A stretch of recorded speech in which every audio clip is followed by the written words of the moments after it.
So hello everyone, আজকে আমাদের স্টুডিওতে এসেছে আমাদের সবার প্রিয় ধৃতিদা।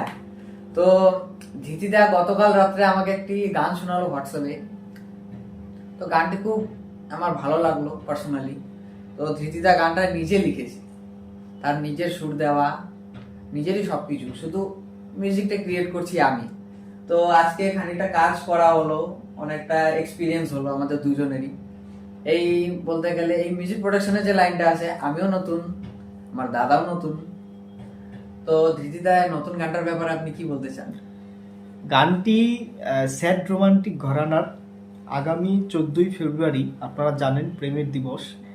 তো সেই দিন গানটি আমরা রিলিজ করার চেষ্টা করছি এবং এর একটা ভিডিও শ্যুটও আমরা করব সম্ভবত। এবং আমার ফেসবুক পেজ এবং ইউটিউব চ্যানেলে গানটি আপনারা পেয়ে যাবেন। আমরা সকলেই নতুন, আমরা চেষ্টা করছি মিউজিক নিয়ে অনেক কিছু করার। তো আপনাদের ভালোবাসা পেলে আমরা আশ্বস্ত হই এবং আমরা আরও এগিয়ে যেতে পারবো। তো আগেও 3টে কাজ আমি অলোকের সাথে করেছি।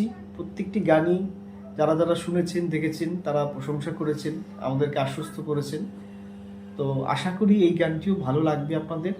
আর ভিডিওটি দেখার জন্য অবশ্যই দাদার ফেসবুক পেজটিকে ফলো করবেন এবং আরো আপডেট পেতে হলে আমার ফেসবুক পেজটি ফলো করবেন, অলোক মিউজিক প্রোডাকশন। আর দাদার পেজটার নাম জানি কি?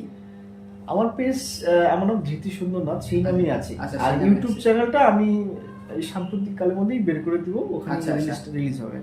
আচ্ছা, ঠিক আছে। তো গাইস, আজকের মতো এখানেই, দেখা হচ্ছে অন্য ভিডিওতে। টাটা।